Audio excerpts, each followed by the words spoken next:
innovation na makambo ya mpepo to pe aviation na RDC. Compagnie africaine d'aviation CAA na mokuse alela yango minu na nenga kosakana te di et commandé domaine na ye. Après réception, ya premier Airbus A330, oyo CAA yaka nango, mikolo eleki, yango nde suki saka masolo, ndi melangai mwana Kongo ke CAA auti lisusu ko bambo la koko di koko na botu, na domaine aérien, avec arrivée pe réception, ya deuxième avion esika Airbus A330. Ah! Airbus A330, deuxième frappe yango yo, ya mokwake na mapate RDC, ya boebondi melangai ke mon côté na terrain po ezalana nute et comme les lontimba nanzuzi veut dire mapasa Airbus A330 ba avion ya mokwake ya liboso yaka yango yo bozwa lix ezanango neti soki o matio kitana ote po confort nango eza na ba angle nyonso kobana na bakiti na couloir na first class na classe économique et bongo bozo ya mibale yango yo nyonso eza na excellence pe noblesse moko hors pair boye bape bosimba ke Airbus A330 eza ba marque ba avion oyo bomodaka na international ba compagnie aérienne de renom pe crédible nde basalelaka yango bokokuta yango na bamboka lokola Allemagne veut dire na Machaft pe ba pays européen ebele kutu batu ya bafaire pe mingi ya minene na monde mingi basalelaka yango po na kitoko pe bopeto na luxe na yango surtout mécanisme ya sécurité eza nango chaque siège ndenge kaka boza komona eza na mwa mini télé oyo kotalela bafilme ennui, fatigue, okotika la koyoka yango te USB na pointe pour na chargement ba téléphone tope ba utilité mosusu Airbus A330 ya mibale ya CAA et combien eza na deux classes first class pour na bino ba grand monsieur na ba grande dame pe ba personnalité misusu ebele avec 36 sièges classe économique pe ezali pour na bino bosalaka bafaire pe bato nyonso ba amoureux ba voyage avec 267 sièges mokoka sala voyage dans ba meilleures conditions ndenge nanu ezala te avec Airbus A330 ya mibale ya CAA avion ya sika oyo uti kokoma ekwei deja na mabele timba na nzuzi lelo mibale moko te na Congo bana Congo pe bapaya basepeli ah oui CAA mfumu na ba innovation deuxième avion Airbus A330 yango ekomi. Vendredi est là, on a voté Nabino. Merci pour vous aider. Vous savez, télévision Nabino pour la colère d'info Lingala. Journal, il y a peuple pour la peuple. Tout feront la journal sur le qui n'a page internationale. Vous savez, Reine Elisabeth d'Angleterre, il y a Koufa qui, mon jeudi 8 septembre, on a parlé naïe, Nassima, régné pendant 70 ans. Info Lingala, journal, peuple pour la peuple, mais que c'est Nabino élément à travers Jadine Malembe.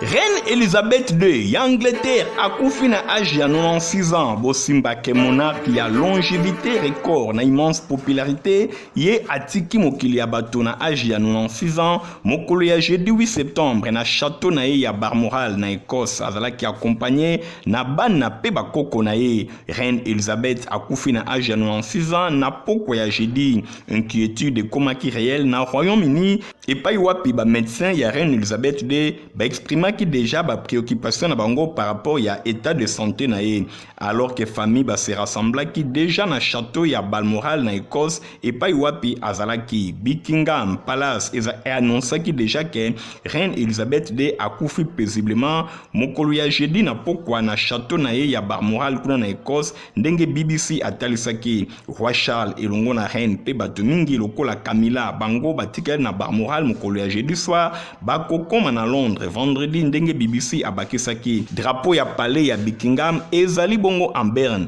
ba médecin ba recommandaki azala placé sous surveillance médicale selon communiqué ya palais Buckingham o ezalaki transmis na début ya après-midi na mokolo ya jeudi ba membre ebele ya famille royale ba komaki sur place po na koyeba likambo yango monarque à la longévité record immense popularité a dirigé ki Royaume-Uni depuis 70 ans ba fêtaki 70e anniversaire ya reine naye na mois de juin vie santé na ndenge komaki ko se dégradé depuis tango moké na hôpital et l'écu une année ba raison oyo ezalaki précisé te pe kobima na ye liboso ya bato et komaki un peu rare bosimba ke ba médecin na ye balobaki problème ya mobilité épisodique déjà yangonde bebisa apesaki vraiment santé na ye. Bosimba ke ba réaction ya ndenge na ndenge ezali komona na lokwa na Maison Blanche batalifi ke baza na ba pensée moko pieuse envers famille ya reine Elizabeth ya Angleterre oyo akufi na âge ya 96 ans. Pepo na ba peuple nyonso ya Royaume-Uni ndenge porte-parole Karine Jean-Pierre alobaki mitema na bango ezali kaka na ngambu ya Royaume-Uni pona ndenge babungisi reine Elizabeth II epai ya peuple ya Royaume-Uni. Porte-parole ya président Joe Biden atalifi yango liboso ya bapanzi sango na ngambu na ye chef ya Nations Unies atalifi d'unité pe dévouement oyo Elizabeth II azalaki na yango na communiqué moko bapesaki. Emmanuel Macron azali ko garder souvenir ya ami ya France chef ya OTAN Jens Stoltenberg ye alobi bazali profondément attristé na liwa ya souveraine na boye président irlandais Michael Eugene ye apesi ba condoléances après annonce ya liwa ya Elizabeth II azali ko saluer ami moko remarquable ya Irlande ndenge atalisi omau bango nyonso bazali kopesa ba condoléances pa ya voisin na bango ya Royaume-Uni na ndenge bauti kobungisa reine Elizabeth II oyo ajuaki rôle moko ya makasi na tango ya amitié elongo na bamboka na bango mibale tango ba histoire ezalaki tourmentée. Suite ya liwa ya reine Elizabeth ba réaction eza ko wuta bisika na bisika bolanda page oyo elongo na héritier Mapindemi. I declare before you all abotamaki na 1926 ya kombo na ye ezalaki Elizabeth II ye azwaki reine na âge ya 25 ans. Reine Elizabeth akutana na 13 présidents américains pe 15 premiers ministres britanniques bakisa 7 papes ye agouvernaki 15 millions de personnes na 16 pays pendant 7 décennies. Na reine ya moulayi ya 70 ans ya histoire. Reine Elizabeth II azali ko représenter stabilité na monde oyo ezali instable. Visage na ye ezali moko oyo ezali plus représenté na histoire. Na yebisa bino ke Elizabeth na âge ya 25 ans nde amataki na trône. Papa na ye George VI akufaki tango ye azalaki na lune de miel. Choqué pe na de ye akomaki reine na triomphe London na Kenya. Na 1952 une année après accession na ye na trône, couronnement na ye ekomaki historique. Événement yango ezalaki retransmis na toutes les planètes. 27 millions de téléspectateurs na monde. Reine Elizabeth azalaki na desoué ya ko maintenir empire pe ko créer monarchie moko moderne. Reine Elizabeth II azali pe visage de la contre-culture pe a transformé qui un provocateur pe anti-monarchie pe. Elizabeth II a gardé qui image de stabilité pe ya leadership.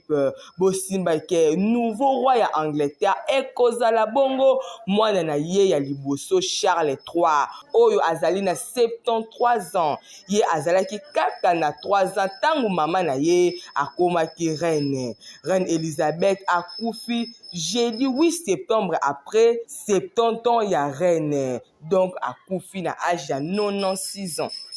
Premier ministre Jean-Michel Sama a présidé qui cérémonie à lancement solennel à logiciel de gestion intégrée de droits, taxes, pairs et dépenses du pouvoir central, Logirad Namokuse. Voilà un reportage.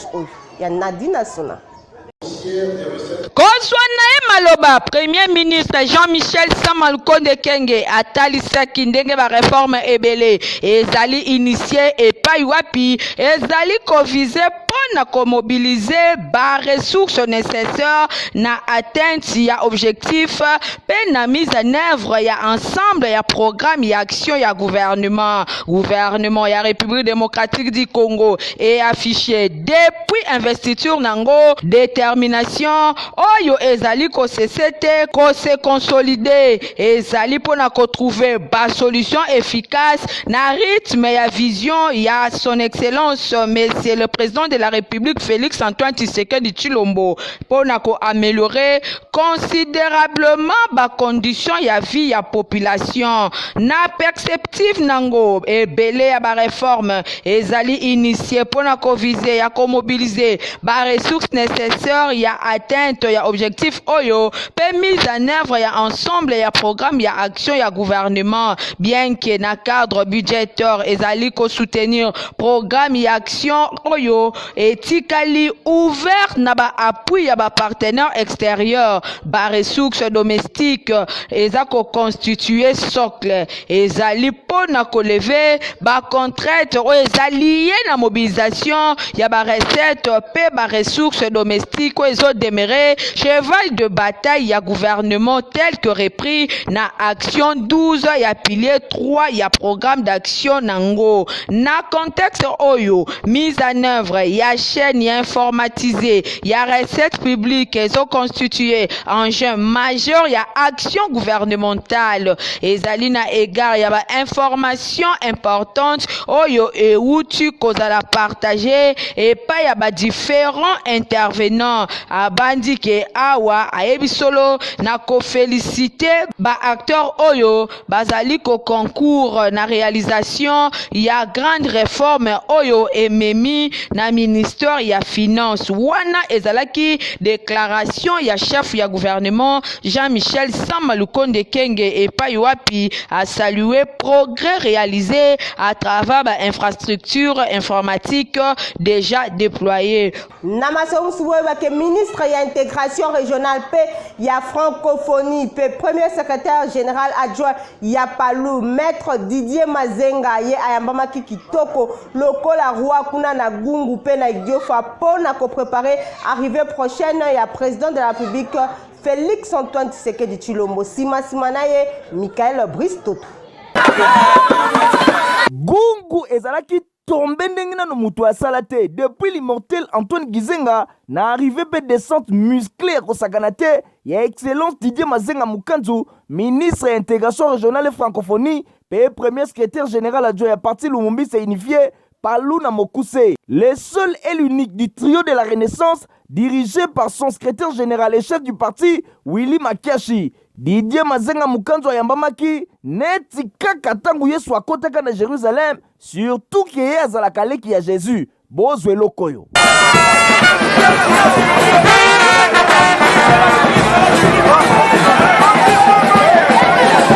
Système ezalaki ya nyata moninga senga pardon po esika ya kotia lokolo ezalaki te po degré ya foule oyo eyambaki pe elandaki ye lundi 5 septembre na Gungu malgré rentrée scolaire ekomaki jour férié ye moko l'homme de Kisalu na Ntwala Kutuba na Nima les warriors le plus virevoltant gouvernement Sama Lukonde Didier Mazenga Mukanzu accompagné avec un pacte pe idéologie na ba militants très motivés à Palou pe ba parti ya Union Sacrée anyataki makolo korta sous ba ovation pe ba chan kuba na honneur na ye Gungu yango balobaka oh batu bayaka te yango yo Didier Mazenga Mukanzu abeti yango dada ezwi mbatambuta likofi ya Tyson akitakiti na siège ya secrétariat provincial ya Palou kuna solola kina bana ya Gungu en général atalisaki bango ke amemeli bango sango malamu ya prochaine visite ya mokonzi ya mboka Félix Antoine Tshisekedi Tshilombo oyo akoya pona kolanse lotiliki tope courant awa oyo ekouta kakobola boye en tant que premier secrétaire général adjoint ya Palou abetaki masolo ya kokubisa parti elenda camarade na biso candidat oyo ya Palou ya parti Lumumbi signifié kombo na ye son excellence Félix Antoine Tshilombo, président de la République, chef de l'État, ezali constitution et permet de payer à sa deuxième mandat. Est-ce que Moutou, ce qui constitue PCNDLA, bien ça m'a ici, il y a peur, vous accompagnez ou bien vous accompagnez, on peut payer ma beaucoup. Kolongwa Gungu, excellence Didier Mazenga Mukanzu akitaki awa na Idiofa, toujours na province ya Kwilu, awa pe tuluku ya population, pe ba milito ba yambaki avec un pacte pe idéologie, asalaki discours moke liboso ya foule, pona kotelisa bango makanisi ya mokonzi ya mboka. Félix Antoine Tshisekedi Tshilombo ya kokotisa lotiliki awa kouta na kakobola pe alobaki na polele nyonso ke candidat ya Palou na présidentielle eza kaka Félix Antoine Tshisekedi Tshilombo. Si mazwaki nzela makolo tina siège palu na secrétariat provincial kuna asalaki installation ya camarade Arthur Leka en tant que moko basketteur provinciaux kolongwa kuna mercredi 7 septembre Didier Mazenga Mukanzu ayaki kosukisa tournée na ye awa na ville ya Kikwit na secrétariat provincial ya Palu wapi epa ya ambiance ezalaki ya mokwake. Tango azwaki maloba ezalaki même discours ya koya ya mokonzi ya mboka mikolo ezali koya kokotisa courant awa kouta na kakobola pe koredynamiser parti. Didier Mazenga Mukanzu na yango d'abord napesi moti mpe na remercier mokonzi ya mboka Félix Antoine Tshilombo mpe premier ministre Sama Lukonde Kenge oyo apesaki biso apesi nga nzela mpona ya na province ya Grand Bandundu. D'abord comme secrétaire général ya adjoint ya parti Lumumba Sénéfié pour redynamiser bien kotelemisa parti na biso Palu ya mibale autant l'état d'avancement ya lutiriki oyo ezaka kobwele koya Kikwit Gungu Bei Diofa bosimbake na Gungu Bei Diofa. Excellence Didier Mazenga Mukanzu azwaki tango ya koyoka pe kosolona quelques notabilités ya bakwen oyo pe azwaki tango ya kopesa bango eloko ya kilo po permettre bango bazwa mwa eloko ya kolia pe ya komela. Qui a dit que mutu ya Palu esila na kwiludi lelo Didier Mazenga Mukanzu aye ko clôturer pe ko corriger histoire ya ba plein awa na masima nimba Gungu Idiofa pe Kikwit nani ya koloba lisusu po ba adversaire ba kote le massa boya lisusu Didier Mazenga Mukanzu songe ambeli babetaka likofi te oyoki.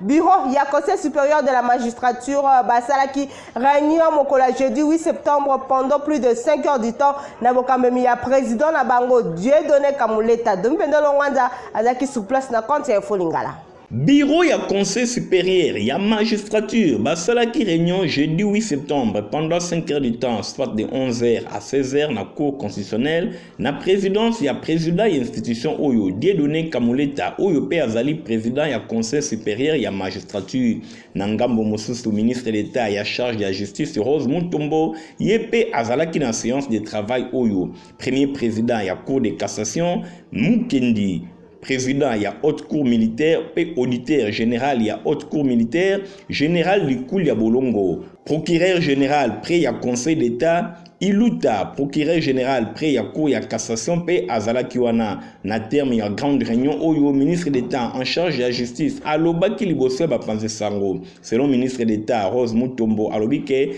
réunion ya prise de contact oyo et tournaki autour ya valorisation ya magistrature désengorgement ya ba certaines prisons pe ba modalité mosusu ya organisation ya test ya recrutement ya ba nouveaux magistrats répartition équilibrée ya ba magistrats na ba cours et tribunaux pe na ensemble ya territoire national pe les sous ba sanction contre ba brebis galaises ya corps oyo na question ya koyeba eloko nini ministère ya justice akosala après publication ya sondage ya groupe d'études sur le Congo selon yango ba cours et tribunaux bazali parmi les institutions oyo bazali corrompi na mboka ministre d'État a réagi saki na ndenge oyo alobi ba kozwa temps ya kotala likambo yango na occasion nouveau secrétaire permanent ya conseil supérieur ya magistrature a présenté ba membre ya équipe ya bureau na ye nyonso esalemaki na ndenge ya malamu pe na suka photo ya famille nde ekabolaki bango. Tobeta bongo masolo ya école chrétienne Le Rocher bango bafongoli ba porte na yango pona ba inscription ya année scolaire 2022-2023 bokende kokomisa bana na bino kuna atako classe esi ezongi. Reportage. Pona ba inscription ya 2022-2023 école chrétienne Le Rocher bafongoli ba porte pona ba inscription yango ezali ya ofele pona ko permettre bana bazala bongo na accès à éducation moko ya qualité. École chrétienne Les Rochers ezali 4 moko agréable pe dynamique pona encadrement ya bana na bino oyo ekosala ke avenir ezala bongo très rassuré. Lokola na direction ya crèche kuna bazali koyamba ya bana ya moins de 2 ans, c'est-à-dire ko banda na 9 mois. Na maternelle de 3 ans à 5 ans, éducation de base et bandi bongo na 6 ans ti na 13 ans. Ba filière o ezali mibale, anglophone pe francophone. Yako samba kutu ezate. Awa ba matériel didactique ezali ya kafu pona ko permettre na bana na bino ba s'adapter na ndenge moko ya malamu. Rien ya ko envier na ba o ba vandi na mikili ya poto. École chrétienne Les Rochers eye penza pona formation ya bana ezali parmi ba meilleure école na kati ya Afrique. Bozwango na commune ya Limete, particulièrement na 10e rue industrielle numéro 22C. Inscription ezali à Ofele, tolobi bien ezali à Ofele. Au niveau des inscriptions de la nouvelle année scolaire 2022-2023, la différence est que nos inscriptions sont totalement gratuites. Elles sont gratuites, pourquoi? Parce que nous tenons à ce que tous les parents et tous les enfants accèdent normalement à la bonne éducation. École chrétienne Les Rochers ezali kozela bino bokende kokomisa bana na bino pambate ba place ezali vraiment limité. Kuna bokukuta ba conditions nyonso o ezali pona formation ya l'élite congolaise. École chrétienne Les Rochers, l'éducation qui fait la différence. Du 1er au 30 septembre, bon les Kalana Cyber, Eric Nyonso, où est la ville province à Kinshasa. Préenregistrement, ils ont causé les Makuna avant de lever le territoire, ils ont prévu en mois octobre. Kinshasa, République démocratique du Congo, Boyoka, lokola momesano ndenge amesana kosala masolo ya développerie mwana mboka Eric Mwamba, le coach, le jeune lion Zambé ya développerie ADG Eric Mwamba aye koyebisa bino ke masolo ya développerie kalate. Tolobaki déjà le 1er septembre au 30 biso tobandi ba préenregistrement mutako sabino te préenregistrement ezaka na inconvénient ata moko te soko lingo sa mulongo te na octobre tango développer banda boyebi ndenge na bagence Eric Travel bat bayaka ebeli alors soko lingo ta na mulongo te yaka déjà kosala préenregistrement tolobaki bien kobeta développer na bagence Eric Travel soko ye sur place eza na $5 ya tour oyo masolo ya passeport ezate oza nango bomba yango na ndaku yo mutu oza na libanda ya mboka komitungisa na yo te yo mpe okoki kobeta développerie na Cyber Eric. Bino pe bato boza musika bobanda déjà kokomela biso na WhatsApp to enregistrer bino et permettre bino même kobeta développerie à distance mais kobosana te tolobaki très bien to répéter yango bien développerie année oyo obetama sans passeport donc so oza na passeport bomba yango et permettre yo soko gagner nde tosala ba démarche ndeko tika na yebisa bino ke Cyber Eric awa eza ya kosamba te soki obeti développerie awa zala na o sur ke États-Unis eyambi yo donc déjà les premiers préenregistrement et au le 1er septembre et au Kendeti le 30 septembre octobre développerie bani soko beti ou koleka pour na kozwa acquise des réceptions Bantu na nganini Cyber Eric eza bongo na limité 11e rue numéro 119 quartier industriel référence au Leki INPP au Poussani en face ya Serve Air au Komona Cyber Eric Massina, boulevard Lumumba, numéro 38, quartier sans fil, référence en face ya Kimbuta. Et bongo na Victoire Matongé, avenue Victoire, numéro 120, en diagonale na maison ya Mèche Olga Kabelo, non loin ya maison communale ya Kalamu. Kaka na Victoire, baza bongo na deuxième adresse, rond-point Victoire, avenue Eyala, numéro A1, na station de vente ya carburant Erneco juste na rond-point Victoire. Batu ya Kitemo magasin na avenue Kasavubu numéro 3 quartier Joli Parc référence rond-point Kitambo magasin topé supermarché Facebook. Biso tombeli bino nyonso bonne chance. Na Cyber Eric oza bongo rassuré. Pour na bino nyonso boza na problème ya suki to pe ba poil produit to mexil eza wana lopo na bino loko la solution eza côté comme partout na commune na matete précisément na quartier Banunu héritier mapine ma pesi bino ba détail. Produit Tomexil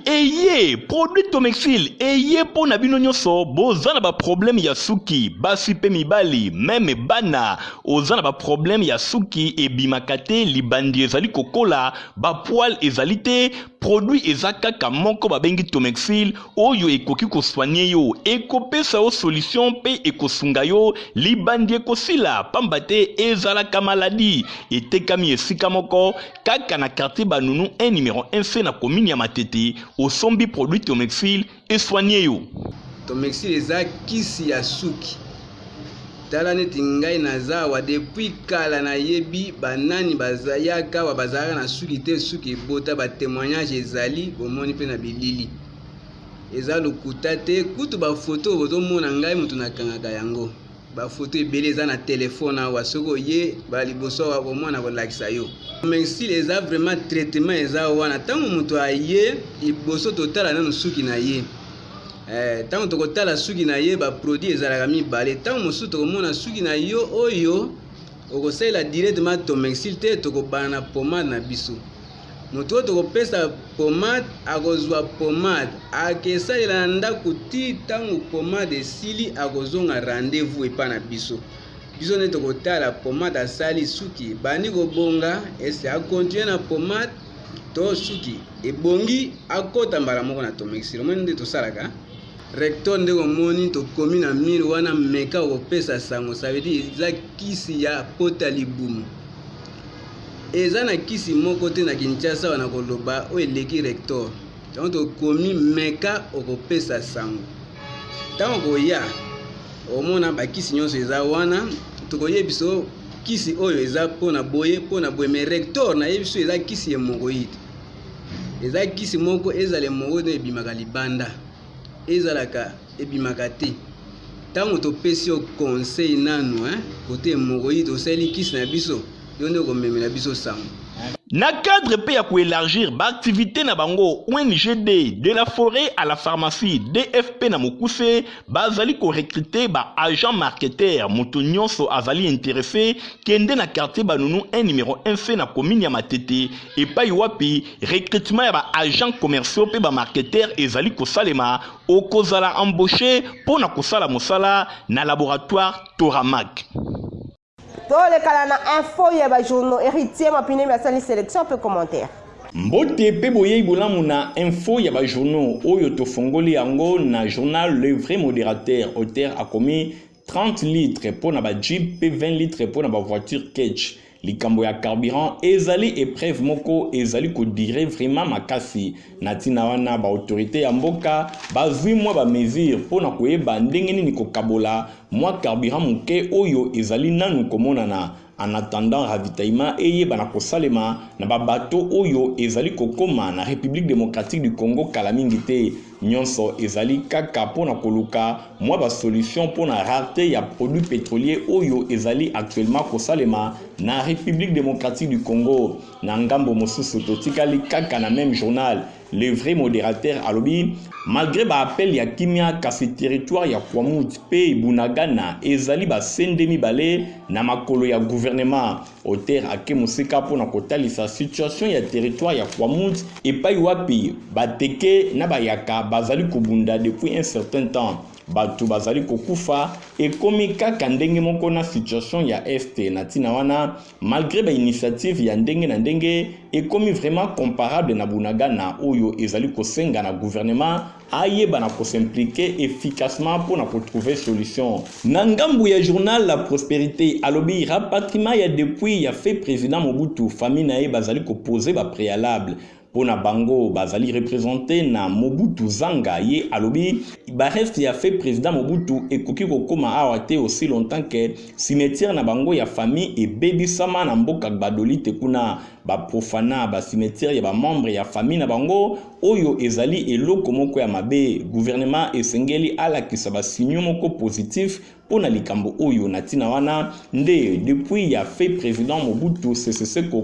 kumbendo wazabanga ekoki kozongela biso na République démocratique du Congo. Voilà na information oyo nde tosoki c'est info ya ba journaux ya poko ya lelo botika la malamu. bozalaki ebele mpona kolanda info lingala journal ya mpe mpona mpe bosepelaki nango bopesa merci na Christian Kengebeni oyo azalaki assisté na Alain Mouyala na nsima ya caméra, Fabrice Lundombi azalaki bongo na montage, concours rédactionnel Jadine Malembe, Nadine Asona, Héritier Mapindemi a superviseur junior mpe acordonnaki yango ngala bino topesani rendez-vous mikolozali koya. Au revoir.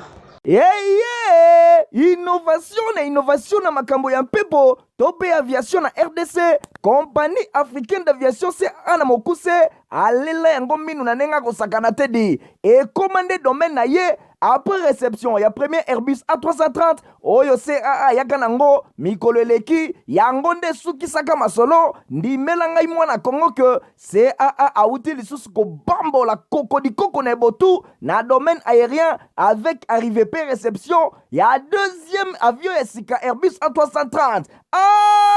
Airbus A330 deuxième frappe yango yo ya mokwake na mapate RDC ya boebondi melangai ke mon côté na terrain po ezala nanu te et comme il est lontimba na nzuzi veut dire mapasa Airbus A330 ba avion ya mokwake ya liboso yaka yango yo bozwa lix eza nango neti soki o matio kita na ote po confort nango eza na ba angle nyonso kobanda na bakiti na couloir na first class na classe économique et bongo bozo ya mibale yango yo nyonso eza na excellence pe noblesse moko hors pair boyeba pe bosimba ke Airbus A330 eza ba marque ba avion oyo bomodaka na international ba compagnie aérienne de renom pe crédible nde basalelaka yango bokokuta yango na bamboka lokola Allemagne veut dire na Matshaft pe ba pays européen ebele kutu batu ya baaffaire pe mingi ya minene na monde mingi basalelaka yango po na kitoko pe bopeto na luxe na yango surtout mécanisme ya sécurité eza nango chaque siège ndenge kaka boza komona eza na mwa mini télé oyo kotalela bafilme ennui, fatigue, okotika la koyoka yango te USB na pointe pour na chargement ba téléphone tope ba utilité mosusu Airbus A330 ya mibale ya CAA et combien eza na deux classes first class pour na bino ba grand monsieur na ba grande dame pe ba personnalité misusu ebele avec 36 sièges classe économique pe ezali pour na bino bosalaka ba faire pe bato nyonso ba amoureux ba voyage avec 267 sièges mokoka sala voyage dans ba meilleures conditions ndenge nanu ezala te avec Airbus A330 ya mibale ya CAA avion ya sika oyo uti kokoma ekwei deja na mabele timba na nzuzi lelo mibale moko te na Congo bana Congo pe bapaya basepeli oui CAA mfumu na ba innovation deuxième avion Airbus A330 yango ekomi